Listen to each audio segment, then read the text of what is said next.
NCERT exercise question number 1.31 के according हमसे पूछा गया है कि यहाँ पर जो हमें कैलकुलेशन दी गई है, इन सभी कैलकुलेशन का जो आंसर आएगा उन आंसर के अंदर कितने सिग्निफिकेंट फिगर प्रेजेंट हो सकते हैं, तो ये हमें बताना है। अब यहाँ पर आपको ये कैलकुलेशन देखने को मिलेगी मल्टीप्लीकेशन और डिवीजन के अंदर, और साथ में यहाँ पर आपको एडिशन के अंदर भी कैलकुलेशन देखने को मिल रही है।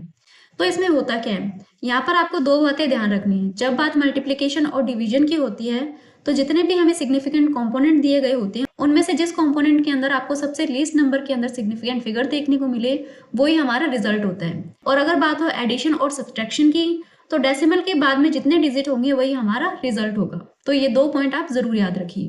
अब हम इस क्वेश्चन को सॉल्व करते हैं। सबसे पहले बात करते हैं हमारे फर्स्ट पॉइंट की।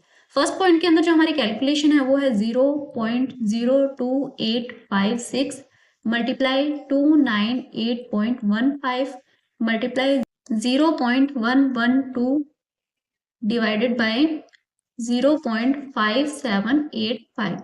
तो ये हमारे पास हमारी पहली कैलकुलेशन है, और इस कैलकुलेशन के अंदर आपको मल्टीप्लिकेशन और डिवीजन देखने को मिल रहा है। तो हमारे मल्टीप्लिकेशन और डिवीजन के लिए क्या होता है, यहाँ पर जो आपको कंपोनेंट दिए गए हैं इन सभी कंपोनेंट के अंदर आपको सबसे पहले देखना है कि सिग्निफिकेंट फिगर्स कितने हैं, और उसके बाद में जिस कंपोनेंट के अंदर आपको सबसे लीस्ट नंबर के अंदर यानी कि सबसे कम नंबर के अंदर सिग्निफिकेंट फिगर देखने को मिले वही हमारा इसके लिए आंसर होगा। तो यहाँ पर आपको देखने को मिल रहे हैं टोटल 4 सिग्निफिकेंट फिगर। इस वैल्यू के अंदर आपको टोटल 5 सिग्निफिकेंट फिगर देखने को मिलेंगे, और इस वैल्यू के अंदर आपको टोटल 3 सिग्निफिकेंट फिगर देखने को मिलेंगे, और ये वाला जो डेसिमल है इसके अंदर आपको टोटल 4 सिग्निफिकेंट फिगर देखने को मिलेंगे। तो जब आप इन सभी कंपोनेंट में से देखोगे तो हमारी लिस्ट वैल्यू क्या आई है, वो आई है 3। इसका मतलब हमारे पहले पॉइंट के लिए जो रिजल्ट आएगा उसके अंदर हमारे पास 3 सिग्निफिकेंट फिगर होंगे। तो हमारे पहले पॉइंट के लिए आंसर आता है 3। इसके बाद में बात करते हैं हम सेकंड पॉइंट की। सेकंड पॉइंट के अंदर भी आपको मल्टीप्लिकेशन देखने को मिल रहा है। इसका मतलब वही रूल लगेगा जो कि कैलकुलेशन नंबर 1 में लगा था। तो यहाँ पर हम लिखेंगे 5 मल्टीप्लाई 5.364। अब यहाँ पर हम देखते हैं 5 के बारे में। 5 के अंदर आपको इनफाइनाइट सिग्निफिकेंट फिगर्स देखने को मिलेंगे। तो ये तो हो गया इनफाइनाइट सिग्निफिकेंट वाला नंबर। इस डेसिमल के अंदर आपको 4 सिग्निफिकेंट फिगर देखने को मिलेंगे, और हमने बोला था कि मल्टीप्लिकेशन या डिवीजन की कंडीशन में क्या होता है, जिस सिग्निफिकेंट कंपोनेंट के अंदर आपको लीस्ट नंबर के अंदर सिग्निफिकेंट फिगर देखने को मिलते हैं वही हमारा आंसर होता है। इसका मतलब हमारे सेकंड पॉइंट के लिए जो आंसर आएगा वो आएगा 4। इसके बाद हम बात करते हैं हम थर्ड पॉइंट की।